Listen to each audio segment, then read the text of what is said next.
estamos aqui para mais um programa Rosilma Roldan e os Jovens Pensadores.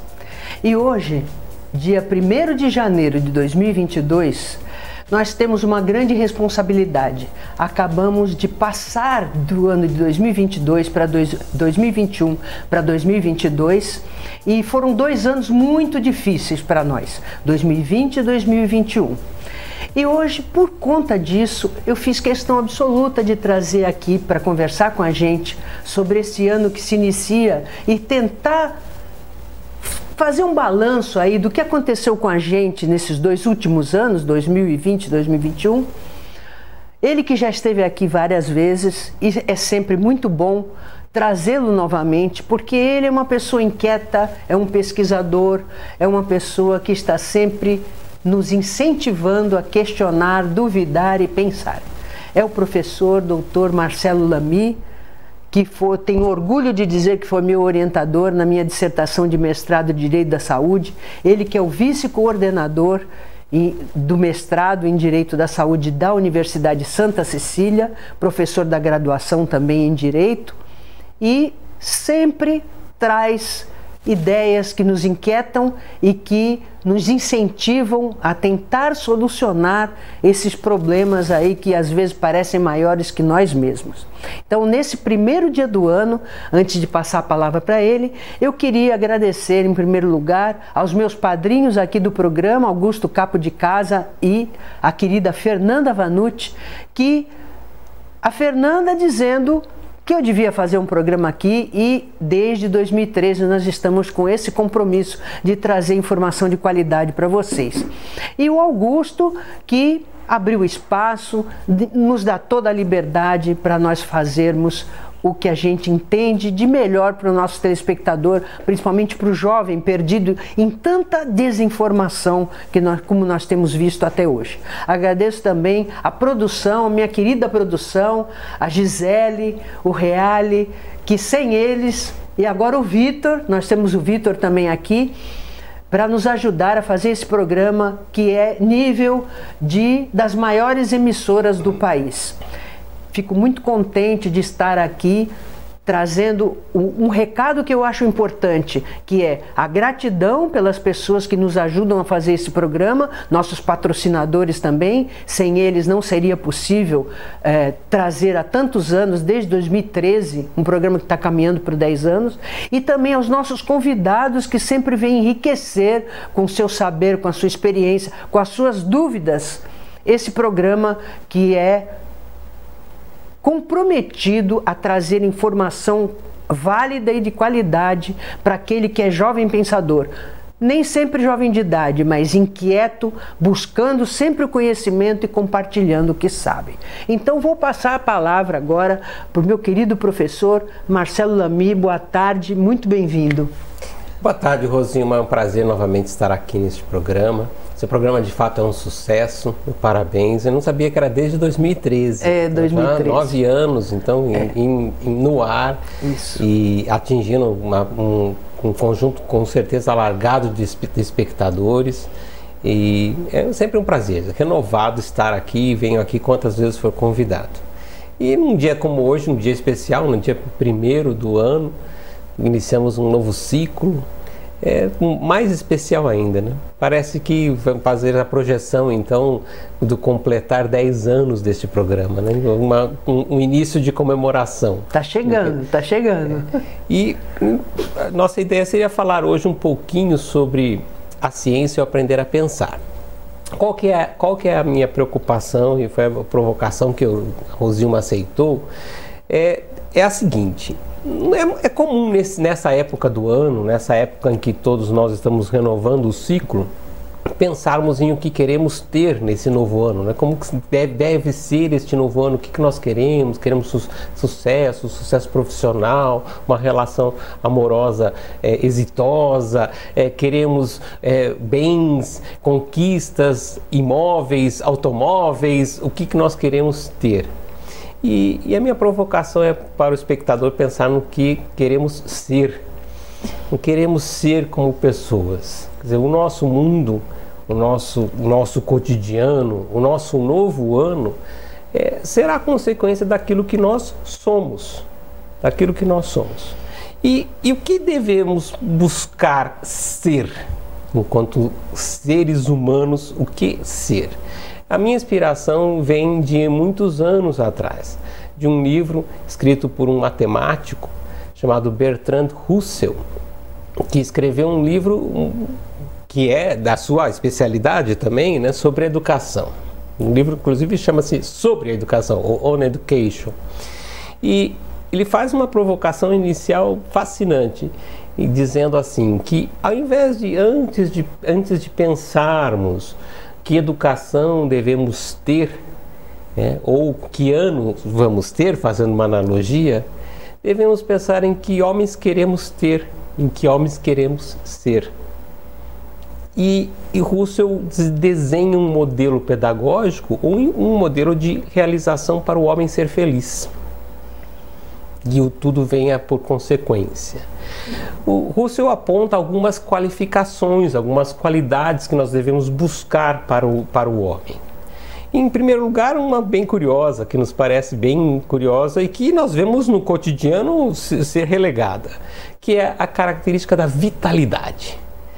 A vitalidade, algo que assim, ter gana nos olhos, ter vontade de fazer as coisas, ser animado, ser entusiasta, ter alma.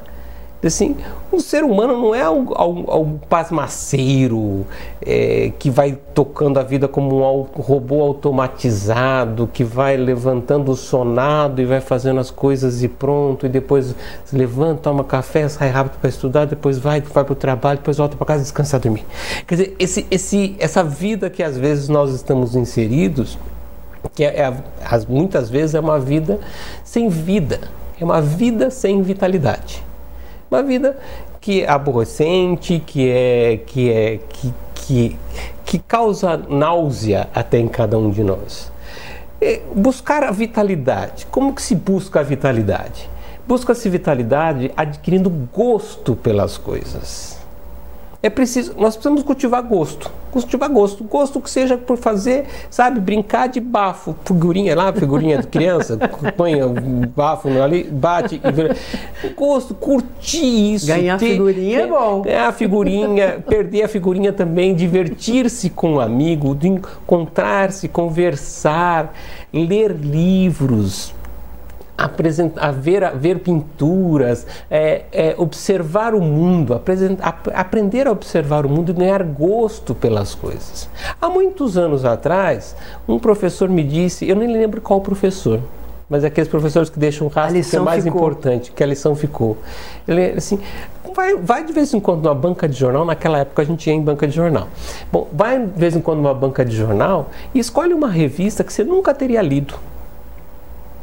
Compra de vez em quando lá, vou ver lá hóquei, então eu vou aprender sobre cavalos e tudo. Na outra semana você vai lá e pega um sobre patins, outra sobre... Porque você tem que adquirir gostos diferentes. Muitas vezes a nossa vitalidade se perde porque nós ficamos muito numa rotina cíclica.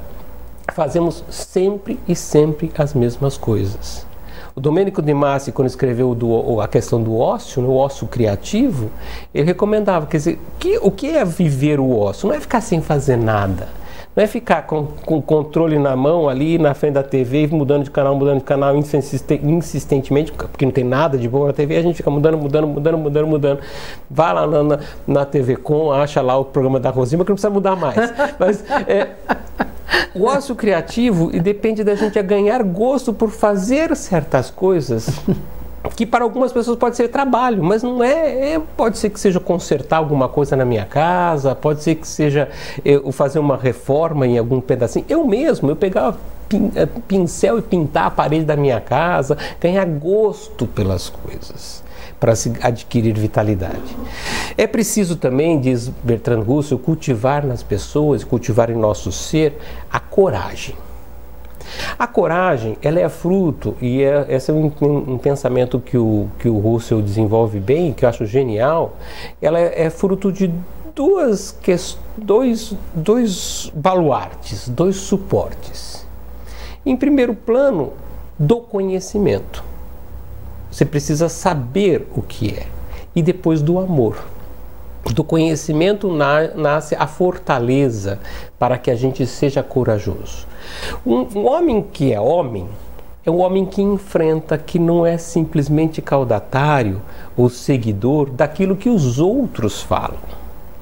Então, se eu gosto de uma coisa, eu tenho que ter conhecimento por que eu gosto e gostar dela de verdade.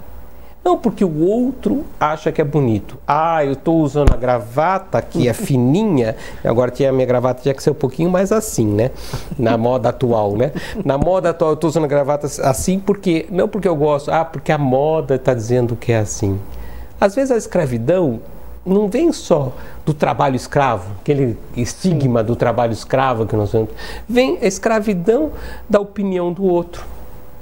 A escravidão de nós mesmos, a gente achar a famosa síndrome de Gabriela, né? Eu nasci assim, eu cresci assim, eu vou ser sempre assim. Eu não gosto de matemática, não tem jeito, matemática. Mas já tentou alguma vez conhecer para desatar esse nó? Né? De não ter esse trauma. De manhã não funciono bem. Mas será que eu não estou dormindo bem? Será que eu não preciso ir para uma sonoterapia? Será que eu não preciso tomar vitamina? Ou eu não estou comendo à noite, por isso eu acordo sem energia? Assim, às vezes nós não somos, assim, temos condutas que são escravizantes de nós mesmos. Então, nós podemos ser, nesse ano de 2022, seres vivos, com vitalidade. Podemos ser seres corajosos. E numa terceira dimensão, que eu não quero me alongar, porque o Bertrand Russell, logicamente, vai longe nessa experiência, recomendo muito a leitura desse livro, esse livro sobre educação do Bertrand Russell. Ele vai longe em detalhes, em exemplos de como nós estamos inseridos num mecanismo que vai moldando os seres escravizados, moldando os seres não libertos, não livres, não vivos. Cotidiano das escolas, por exemplo. Presta atenção, gente, vai cair na prova. Bom, aí todo mundo presta atenção. Todo mundo presta atenção. Olha a escravidão, gente. Quer dizer, não é porque aquele tema é interessante, não é porque aquele saber é relevante, não é porque aquilo vai mudar a minha vida, não é porque vai cair na prova. Então, nós ficamos escravos e moldamos condutas nas relações humanas de escravidão. E aceitamos moldes com muita facilidade, né? Aceitamos. E é pior do que aceitamos, Rosima. Às vezes nós acostumamos tanto com esta vestimenta que quando saímos dela, queremos ela rapidamente. Vou dar um exemplo. Eu sinto isso em minha sala de aula quando converso com meus alunos, especialmente na fase da graduação. Às vezes nós vamos discutir alguns temas jurídicos que não existe resposta, que existe um posicionamento, outro posicionamento, um ponto de vista, outro ponto de vista, e não tem resposta. E a gente termina de explicar aquele tema desse jeito, sem a resposta. Sempre. Professor, mas qual é a opinião do senhor sobre esse tema? As pessoas querem a alternativa correta. Querem a alternativa correta para as respostas. Sim, é verdade. Nós não estamos preparados, e esse é um dos temas que já se conecta com a ideia central que eu quis lhe apresentar hoje do Aprender a Pensar.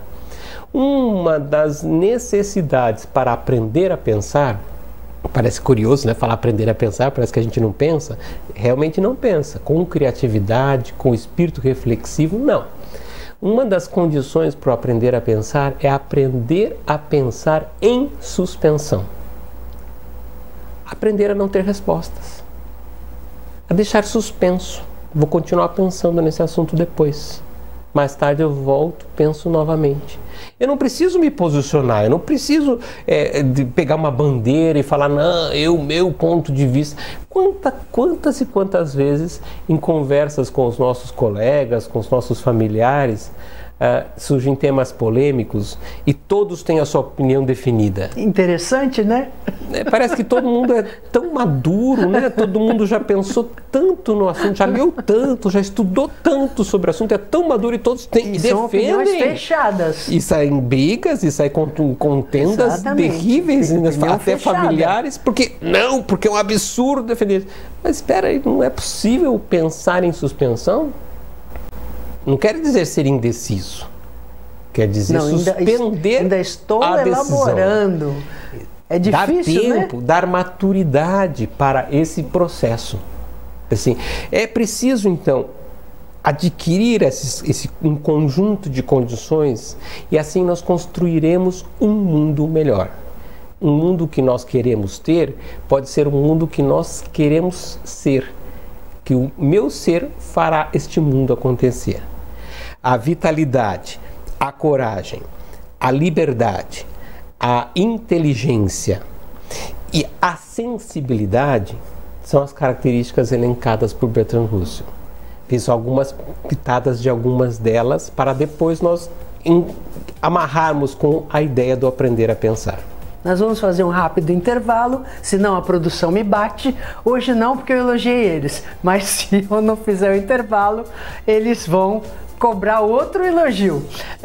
E na volta, depois do intervalo, o professor vai nos explicar como é que é essa história de aprender a pensar e aprender a pensar em suspenso. Como é que é isso? Vocês já tinham pensado nisso?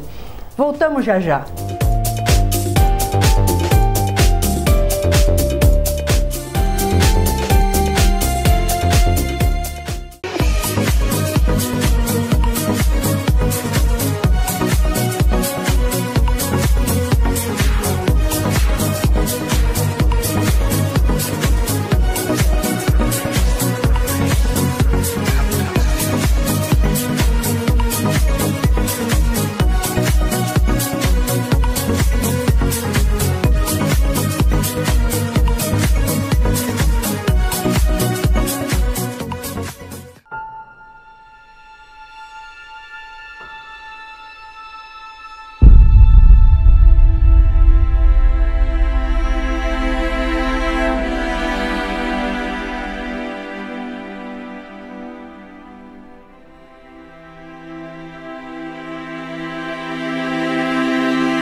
Pensando na facilidade e maior conforto para você, o aplicativo da TV Com oferece nossa programação ao vivo 24 horas e interação com nossas redes sociais. O app TV Com Play já está disponível no Play Store para sistema Android e no App Store para sistema iOS.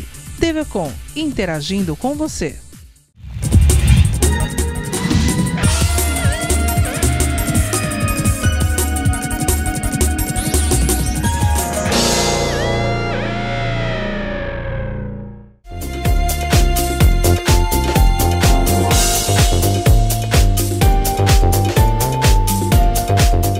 Voltamos e agora o professor Lamy vai explicar para a gente como é que essa história de aprender a pensar e pensar em suspenso, como é que é isso, professor?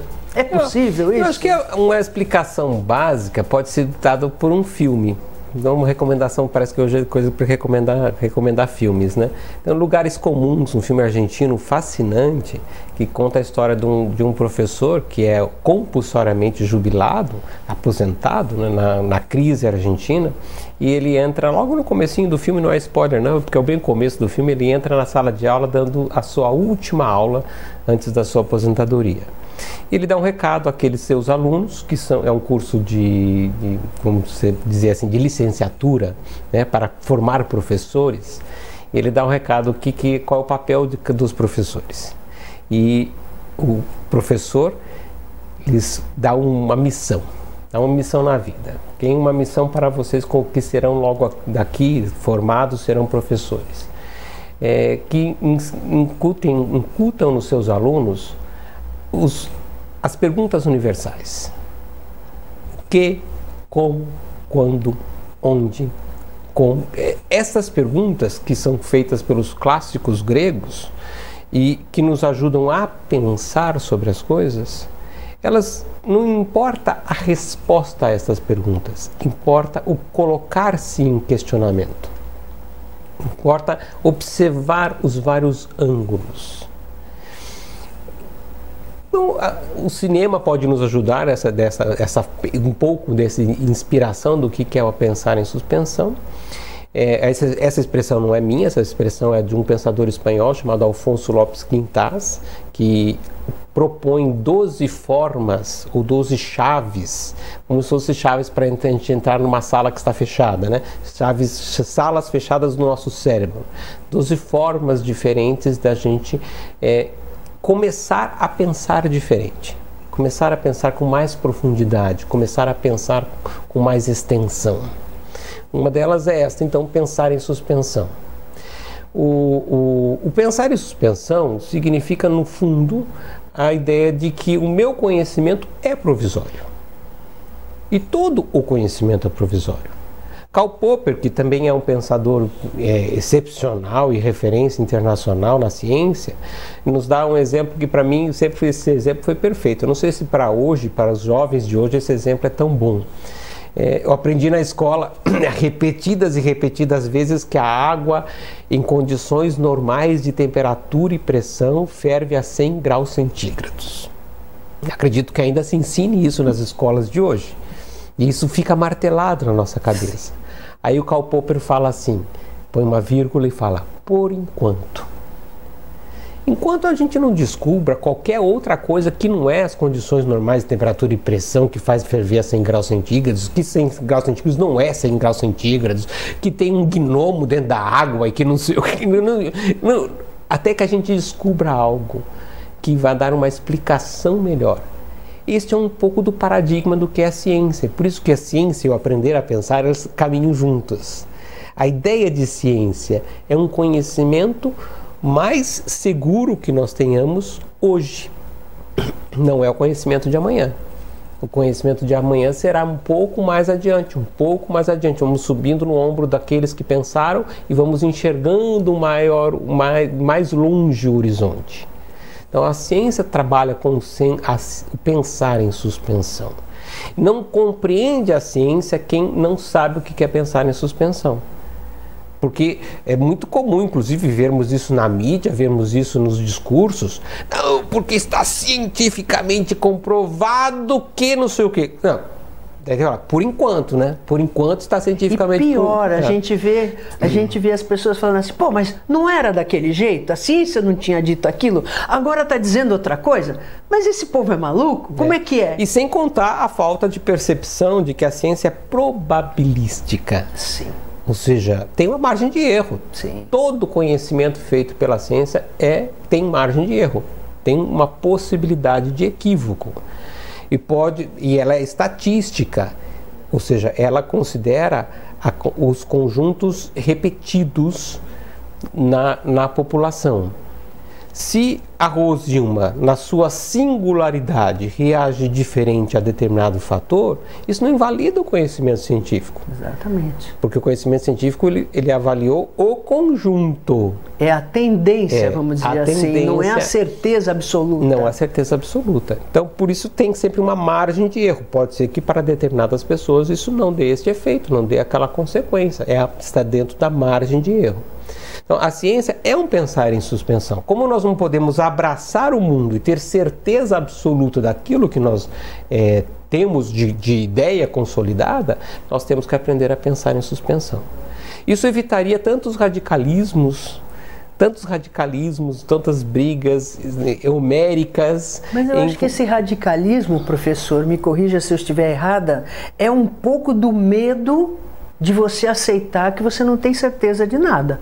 Então, você se põe nessa posição radical como quem quer dizer, Deus me livre que alguém diga que eu estou errado e se eu estiver errado, o mundo vai cair. Mas não é assim. Pode ser, Rosilma, porque a gente caminha... E se for neste processo, eu até compreendo. O meu maior medo é que não seja isso. É que não seja isso.